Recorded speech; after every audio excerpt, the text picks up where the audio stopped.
conversations with a lot of people in my life right now. Mostly my close friends and mostly my friends who are women. And now I'm going to talk about something vulnerable. Feeling vulnerable in my bonnet. But I do want to talk about love and relationships. Even though I feel, okay, so this is something that I've been trying to manifest into my life for a while now, and I feel like in order for me to manifest what's meant for me, I shouldn't be focusing, like zeroing in so much on it. I feel like it's a really good idea to set it and forget it and not be so fixated on the when or the how or the who, you know?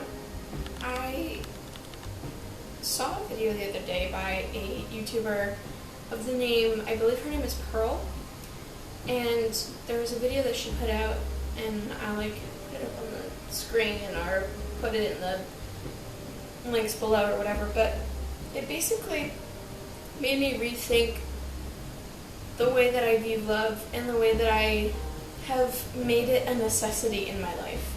I feel like we're conditioned to want to be in a relationship and have a husband.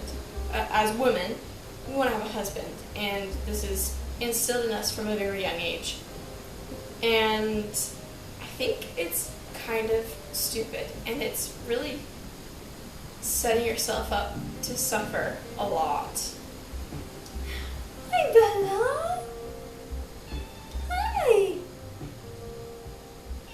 Yeah, come on out. It's a cat. I'm cat sitting. I feel like it's just setting you up for heartbreak, because love shouldn't be like this huge aspiration that weighs on us so much, and making that be the thing that means that we are valuable and worthy and beautiful and all this stuff.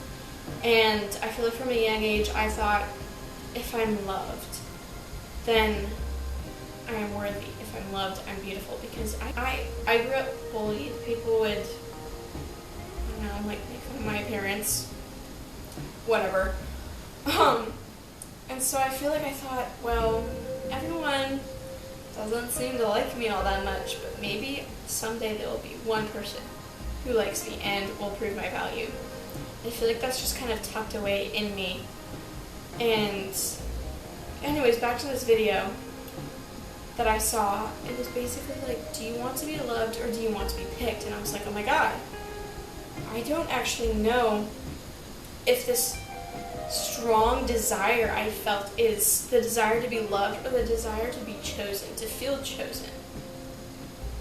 And then I was like, well, without this desire to be chosen, there really is no urgency on my part to get in a relationship. I feel like it's something that I have wanted for a long time, but I don't think it's something that needs to ruin my life if I don't get it. Right before my 21st birthday, I was going through it because I thought, here I am, I'm going to be 21 years old, and I've never been in a relationship. There must be something wrong with me. I must not be attractive enough. I must not be this enough or that enough. And I think it really just comes down to this need to be chosen. And I really didn't have to stress myself out that much. Because the other thing is, there are people who will choose you every single day, and they are not romantic partners, but their love and them choosing to be around you and choosing to love you matters just as much, if not more. I used to think like, oh, well, my parents have to love me. Oh, they don't. No, they don't. I've gained a lot of friends everywhere I've gone, and I'm getting better at making friends. And this is something I want to pat myself on the back for, is the fact that I have become so much more outgoing and secure in myself. Sorry, this is actually a good transition. But yeah, I have friends who would choose me, and I would choose them. And I just had a conversation with my friend about how platonic love is so underrated, and even in childhood or during high school, there have been times where I thought, man, I really wish I was in a relationship. I feel so lonely. And then I think, okay, but I have my best friends, and that's really all I need. My transition. I forgot about it. Oh, yeah. I feel like this is a big buzzword or whatever. People always say this, like, oh, before I get in a relationship, I have to work on myself, or I have to... What does that mean? What does working on yourself mean? I feel like after the past couple of weeks, I finally understand what it means, because I truly think I need to work on myself and get to know myself better before I can ever be in a relationship, because I feel like I thought I knew what I wanted, and I obviously don't. I think I need to know myself better to understand what I truly want and would want out of a relationship. Is it something that actually aligns with me? I don't know. And now, on this journey of self-discovery, if someone happens to waltz into my life and I'm like, it just works out, then I'm not going to be like, no, I can't be with you because I'm working on myself. But I feel like it has to... That's hard because it has to happen in the right way, because I have had this really bad habit of attaching myself to people that I don't really know all that well. I have this idea of them in my head. I'm like, I know you, but I don't. And I have stuck around in situations with people that I really shouldn't have, because I wasn't aware enough of what was actually happening. I had built up this person in my head. I don't actually know them, and I don't think that's fair to me, and I don't think it's fair to them either. I feel like getting to know someone for who they truly are is important for so many reasons. But yeah, I think I need to understand, what do I want out of a relationship? What are my standards? What are things that are deal breakers? Like, if this person does this thing, then it just won't work. And have the self-respect to be like, you know what? I really like this person.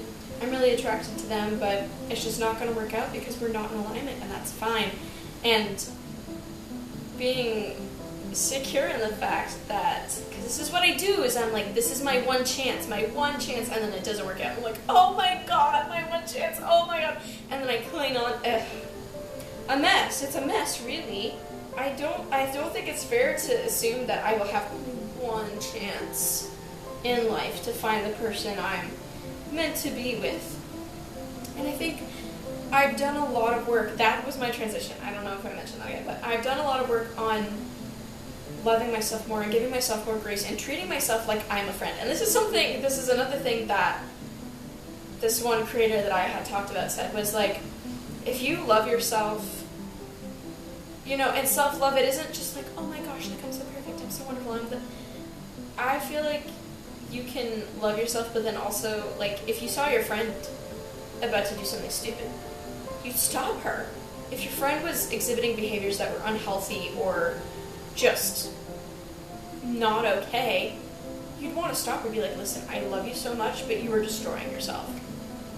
I feel like I need to be able to do that with myself and have a good balance of, like, I am worthy and I am lovable and I'm great on all these different levels, and maybe we could work on these few things. If this is me knowing that I have to work on a couple of things, and also being like, oh, you're gonna get in a relationship with them?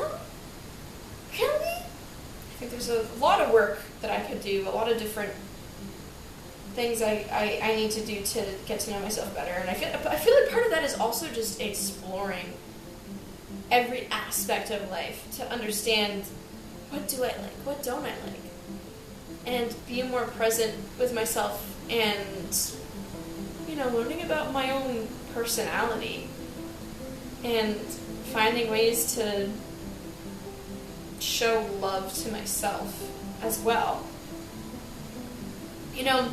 I feel like we are our very first best friend, possibly.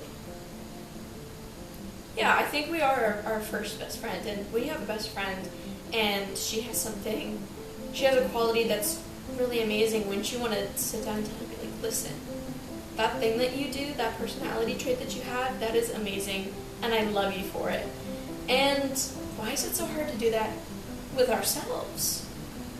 So I want to be better at it.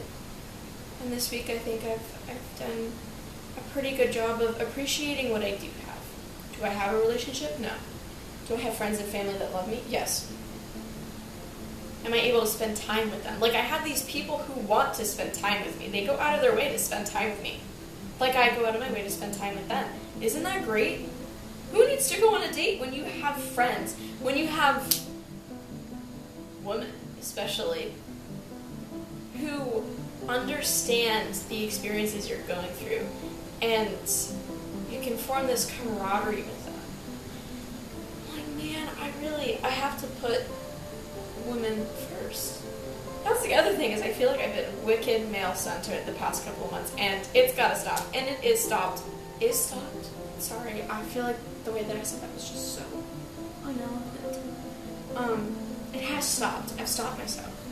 Because I think I've decided I love myself too much than to see myself act a mess. I'm done being a mess. I deserve better than to look like a complete idiot in front of everyone and have everyone be like, oh my gosh, she is spiraling. And it's okay to have off days, and it's okay to have off weeks and off months. But I don't know, I feel like this week has been better than the past couple of weeks. Stopping bad thoughts before they get into my head. This has been such a long rant, and none of it makes any sense. I hope that you could see this stream of consciousness. And I'm really trying to slow it down, whatever that means. Slow it down these past couple of weeks. Enjoy my time just existing, reading, spending time in nature, going for a swim. Yeah, I went swimming last night at sunset, and it was so good. More of that, more of things that make me happy. If it doesn't make me happy, then it doesn't serve me, and I don't want it. That is one of the mantras I'm going to be carrying with me. It's not meant for me, then I let it go, because if I cling on to it, it will destroy me. Yeah. If it doesn't make me happy, then no. We're only going to do things that make me happy from now on. I barely even drank this water. I'm going to regret this when I have to go to bed. I swear I'm going to wake up like 10 times tonight. But it's worth it to be hydrated.